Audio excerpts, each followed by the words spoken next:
So if we jump around a little bit, sort of on the topic of a canon, what are some technological developments that Genghis Khan and his son and Kublai Kai were using? So how much gunpowder were they using? In general, what was their approach to siege warfare, for example? What are some different ideas there? If we switch to the grandson, Kublai Khan, first of all, he changed a lot of the strategies. They were no longer working. The Mongol system worked perfectly on the grassland. But by the time you get to Hungary, the grassland starts to give out. By the time you get to Poland, it's so many farms. It's hard for horses to get through the farms, and they don't want to go on the roads. By the time you get to the Indus River, it's too hot, too humid. The bows are beginning to wilt. The horses are exhausted. It's not working. So to conquer South China, Kublai Khan had to come up with new things. One thing, the South Chinese had built a Great Wall. It was called the Great Wall of the Sea. This is before the wall that we know as a Great Wall, which is really the Ming Wall of the Ming Dynasty was built. But the Great Wall of the Sea, and they used it as a defensive navy. They had the largest navy in the world. It was defensive. And it was most literally defensive. And it came time for warfare. They would chain the ships together across the mouth of a harbor to protect the city. And so it became a wall. So actually, if we rewind, Kublai Khan, who was he? And what was the state of China at that time? That kind of sets up this idea of ships and siege warfare. In 1215, Genghis Khan conquered the city we now know as Beijing. It was the capital of the Jin dynasty of northern China. And at that time, southern China was ruled by the Song dynasty, or usually called the Southern Song. He had already conquered the Xixia kingdom of the Tangut people. And so most of northern China was under the control of the Mongols from about 1215. And then he conquered Middle. Later, his descendants conquered Middle, and then Kublai Khan was the one to take on the South. But Kublai Khan was born that year in 1215, about 3 months after the capture of Beijing, and he was nobody. He was the second son of the fourth son of Genghis Khan. Well, he's got lots of cousins out there who've been riding around. They're conquering Russia, and they've already burned down Kiev, and they've conquered different places in the world. They're real Mongols. That's their whole life. And he's born, and he doesn't meet Genghis Khan until he's about 7 years old, because Genghis Khan was away on conquest in Central Asia. And Genghis Khan came back, and he met him, and he said, "Oh, he doesn't look like a Mongol. He looks like his mother's people." His mother was Soraktani, who was actually a part of the royal family of the Merkit people, whom he had conquered sometime earlier. And so it looks like his mother's people, who was a little bit more tawny. Mongols tend to be very white with very bright red cheeks and have a certain very round face and so on. And so he looked different. And for whatever reason, his mother, I think, she recognized the difference and treated him differently. Her oldest son was called Munch, later Munch, and she wanted him to become, even though her husband was a drunk who died out on campaign drunk, and she took over northern China, and she began to put it together, and she wanted her son to become the great Han, the emperor of the Mongol Empire. And this wasn't in line. This wasn't going to happen because he's the fourth son out of three. Others are way in line, way ahead of her. But she caused the revolution. She made it happen. She put her son in Mong Han in 1251. He became Great Han. He only lived till 1259. He died of something. It could have been cholera or there are different stories, and I don't know the truth of it. But he died on campaign in China, trying to conquer southern China. Well, up to this point, Kublai Khan had not been distinguishing himself. His mother she was a Christian woman, but she had a Buddhist nurse for him, and she had Chinese scholars come in to tutor him. She had a very good education for him. And I think that she planned that he was going to be a great administrator under his older brother, and he was going to administer the lands in China. And so he was learning all this stuff for it. But the older brother he insisted on sending him out on campaign. Oh, but he was overweight. He was fat. He had gout.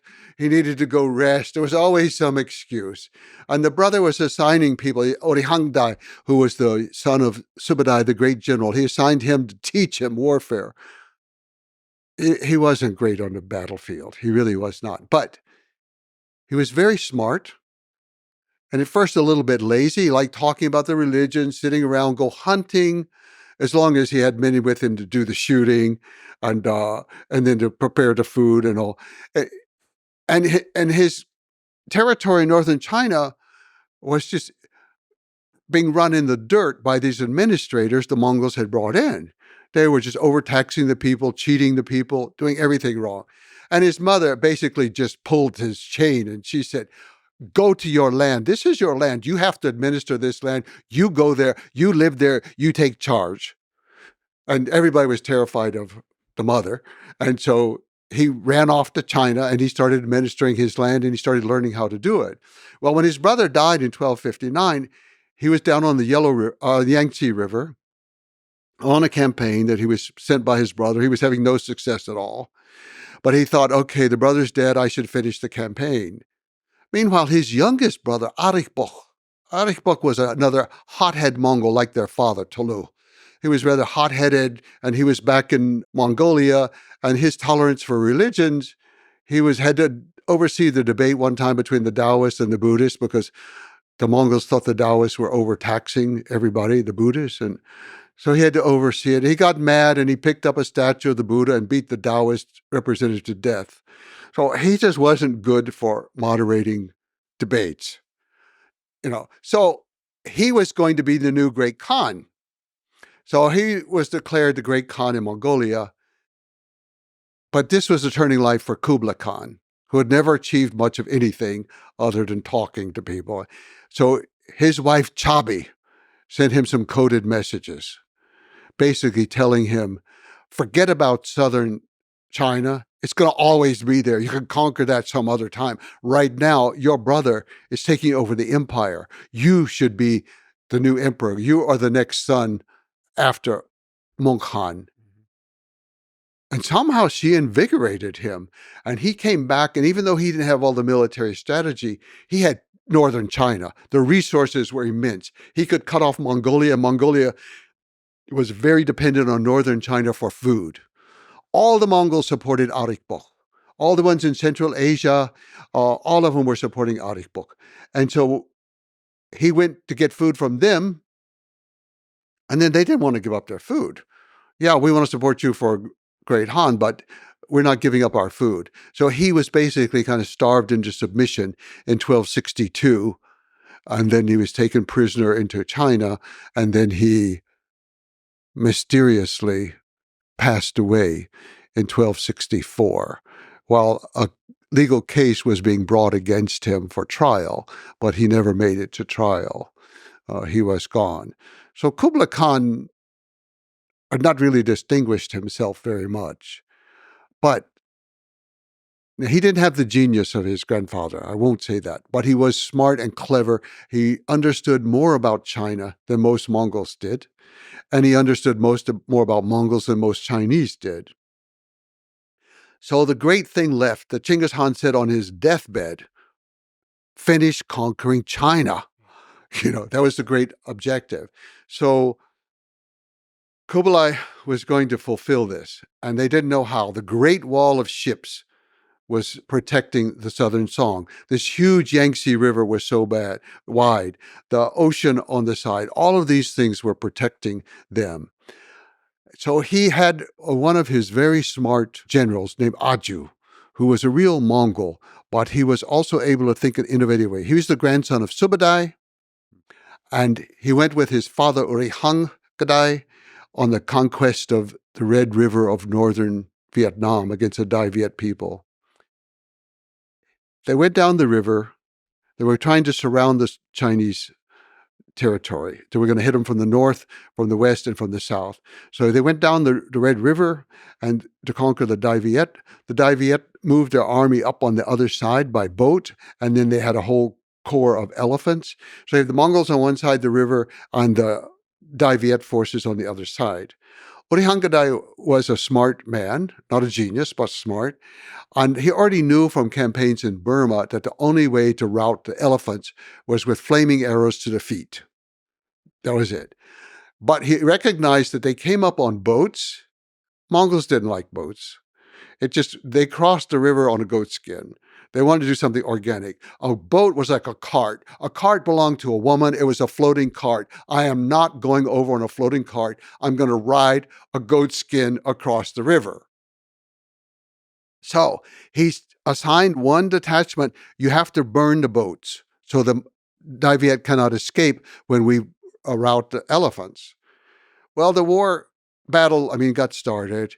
The elephants are running wild. All kinds of chaos is going on. The group that's sent to burn the boats, they're Mongols.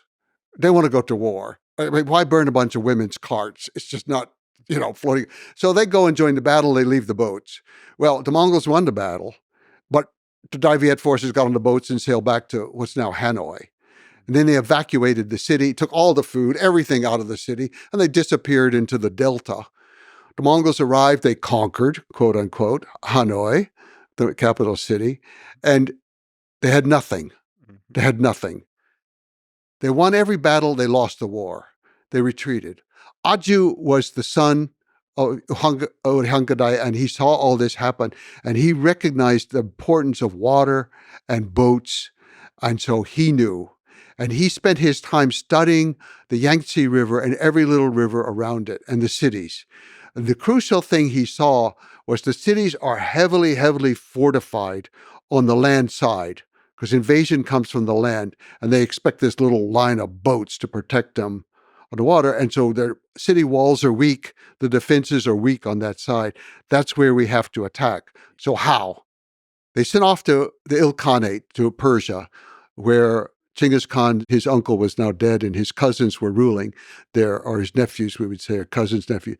So they sent over engineers to build a special kind of trebuchet, a catapult.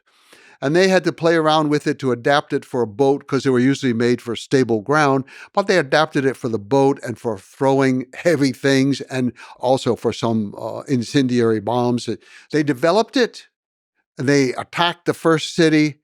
It fell. They attacked it fell. They had something that was working. They worked their way down the Yangtze River, destroying city after city with this navy. And then the army would move in after the navy had broken down. So this is a catapult on a ship. Catapult on a ship, but we call it trebuchet for this type of catapult. So this is an engineering solution for peoples who are deeply uncomfortable with boats. Yes. And they've accepted it. Yes. Now it's a great weapon. Yeah. It's like it's no longer a woman's cart.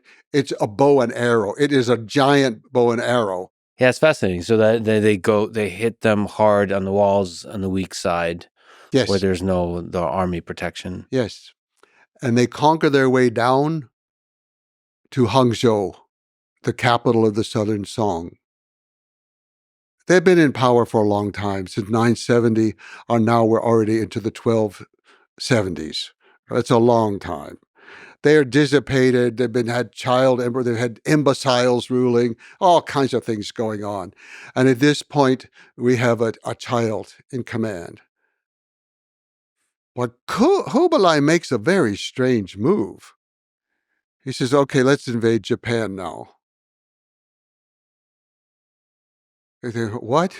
wait. We're fighting against the Song dynasty. And most people ascribe it to all kinds of things. But actually, I think there was a great logic to it. One was he had abolished his grandfather's policy of defeat and destroy until they are no more. That was the phrase that was used for their enemies. And he had replaced it with a kind of mercy policy. Try to incorporate them into your army if possible, but be merciful. He did not want to destroy, and he was not. He had a lot of defectors coming in. And because the Mongols prized people with skills, a lot of very clever people with shipbuilding and engineers, and these people were flocking to the Mongols, whereas the scholars were all hanging out in Guangzhou doing calligraphy and poetry and having contests over who could sing or paint, or I don't know what scholars do, but they were. They were being scholars. Yes. But they're actually, I think there's a very, very good reason for invading Japan, several. The main one was to cut off the supply of sulfur. They needed it for gunpowder in South Tong. They lost their sources in northern China when they were driven out. They got it from Japan. It was a great source. But I think there were other reasons. If they could trade, they could also perhaps flee to Japan, and they didn't want that to happen. And then there's this idea of, like kill the chicken to scare the monkey. It's like, okay, we'll go do this, and then maybe they'll just surrender down there if they see us conquer Japan. Well, it was a total failure. You've got a bunch of ships that are mainly great on the river and right along the coast, and you're crossing some treacherous water there. And the Mongols basically just did not know what they were doing. Okay, you can arrive with a trebuchet and you can throw grenades at the beach. It's not really going to do a lot of damage. It might scare a few horses, but you're not destroying cities. And the Japanese cities were more in. They weren't there on the beach waiting for Mongols to come invade. So he failed in that invasion. So we should say that this is the time of the samurai, right? Yeah, in the Japan. samurai. Yes. So there was never a real test of like No, there battle. was some fighting, and the samurai learned some very valuable things. The samurai had such a ritualized way of writing. It's like the knights of Europe. Yes. Coming out with armor that had to be lifted up on a crane onto a horse. And I mean, it was just craziness. The samurai, almost at that point, you ride out in front of your enemy and you recite the story of your genealogy. Right. Oh, what? Mongols, they have no use for that. They're there to fight. They're there to win. But on the other hand, this was a unknown territory to them, and the weather did turn against them. But I don't want to give too much credit to the weather. I really think that the Japanese defeated them. The Mongols weren't well prepared. Their ships were not very good. They were defeated in the first invasion. Could they get off the ships onto the beach? Oh, they did. They had some skirmishes or small battles on land. Yes, they did. But they didn't successfully complete them. No. So they couldn't do their usual Mongol thing. You're right. Well, see, they don't have enough horses for one thing. Yeah. And there were many tactical things that they had done incorrectly. It's the first time anybody had ever tried to have such a massive invasion. Yeah. So they're just learning the basics of what it means to have a navy. So he has failed to conquer, and he's thinking like a Mongol that you rule those waters and lands, but he ruled the ocean. He stopped the trade. He stopped the supply. He cut off the possibility of the Song dynasty fleeing to Japan. He won in a certain way. He lost, but he had won his objective of cutting off southern China. Also, it gave him Navy some experience with the ocean, and now they were ready to move out into the ocean around southern China. So they were closing in then. Aju was in command, but actually the head command was a man named Bayan, who was a Mongol who had been raised more in Central Asia. He was perhaps born close to the Fergana Valley in that area. We're not exactly sure where he was born, but he grew up over there. And then he eventually was living in what's now Iran. But he came and he took over command of the army. He was very cosmopolitan, sophisticated, intelligent. Aju should have been in command, but Bayan recognized that, and he and Aju worked together very well. Aju knew how to fight the war. Bayan was able to negotiate things back with the capital city and handle things. So Bayan is in command. And so the generals are deserting the South Song right and left. The artisans are all coming up to join the Mongols, get paid. The generals are loading up the boats with all the jewels, and they grab a couple of brothers to the little 5-year-old emperor, and they put them on a boat, and they're fleeing. They even deserted their own families. The generals were corrupt cowards who fled. The person left in charge was the Dowager Empress, an old lady. She had no children. Xie was her name, the Dowager Empress Xie. They said she was missing an eye. She was ugly. They called her Ugly Xie. That's what they called her at that time. She was in charge.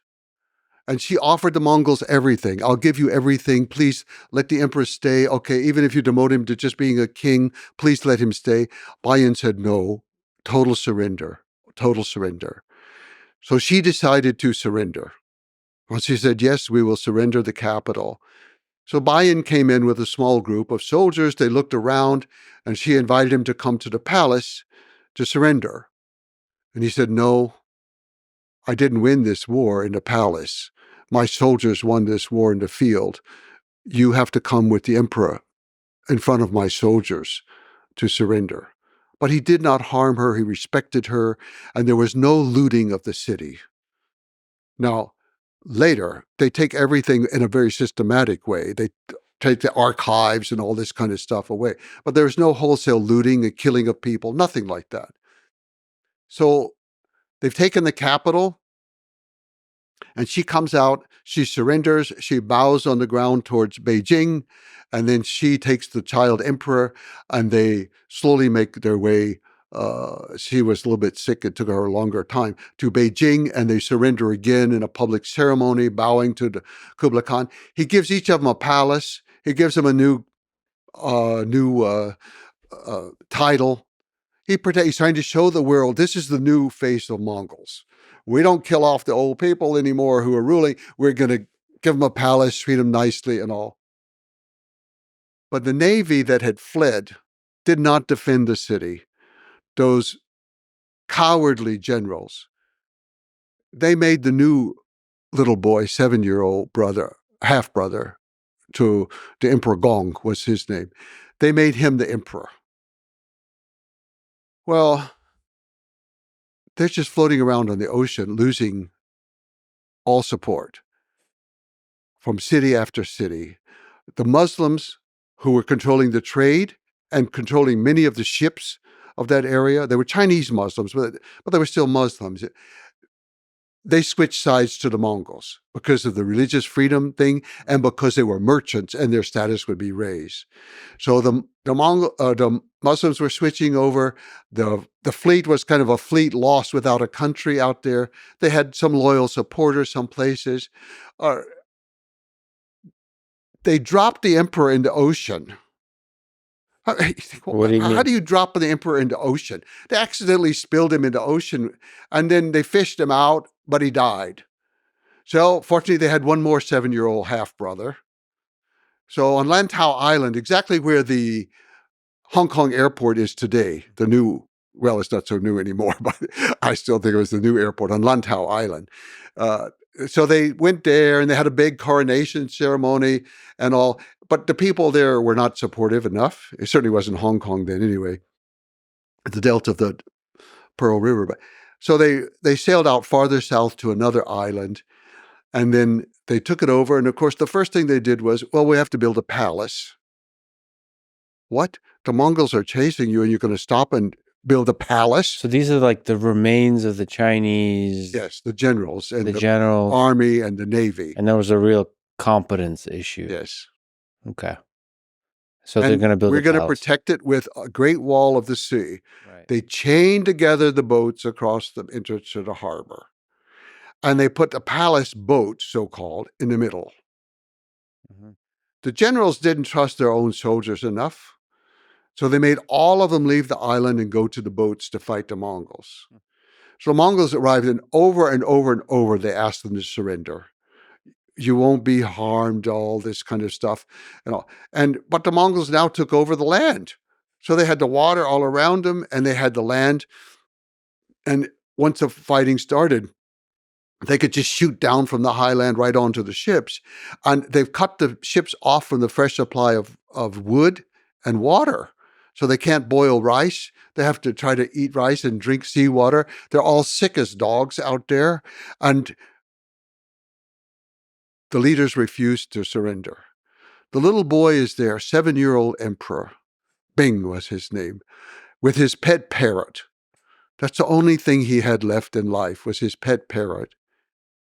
Yeah. And then the Mongols, they offered every opportunity, but the prime minister, so-called, coward that he is, although he's treated as a hero today in China and throughout their history, the coward that he was, He said, "We will not disgrace the country by letting them capture the emperor." So first he threw his own wife and children into the water to drown. And then he took the emperor and held him, the 7-year-old. He was 7 years and 1 month. He had just turned 7 years old, and jumped into the water with this child. A child murderer. He's a child murderer to do that. Somehow in the whole ruckus, the cage came undone with the parrot, and the parrot fell in the water too. So the 7-year-old boy and the parrot died in the water. That was the end of one of the greatest dynasties in the history of the world. The Song dynasty, they were intellectually great, they were artistically great, they were technologically great, they were just one of the greatest moments of world history. And it ends with this coward killing a child and his pet parrot in order to save the honor that was betrayed by this woman. The men lost the war. The men lost the war. Who's to blame? An old, one-eyed, ugly lady, Empress Xie. Well, the bigger picture there is probably is become the institutions became corrupt and stale, Yes, and yes. the army weakened, and the politician class probably have lost their skill and competence at ruling and all that kind of stuff. And All that is true. And the Chinese summarize that with losing the mandate of heaven. right, I mean, everybody has their perspective. Maybe if the way you told the story has a very kind of objective sort of way of revealing the absurdity and the cowardice of it. But there's probably the Chinese perspective that they tell the story in some kind like maintained honor to the last Yes. moment. They very often, most scholars depict Empress Xie as the traitor to the country. And I say, no, that boy lived on for another 45 years. And so she did not betray the country. She protected her emperor that she was supposed to protect. Mm-hmm. It was the man who killed the child emperor, who killed young Bing.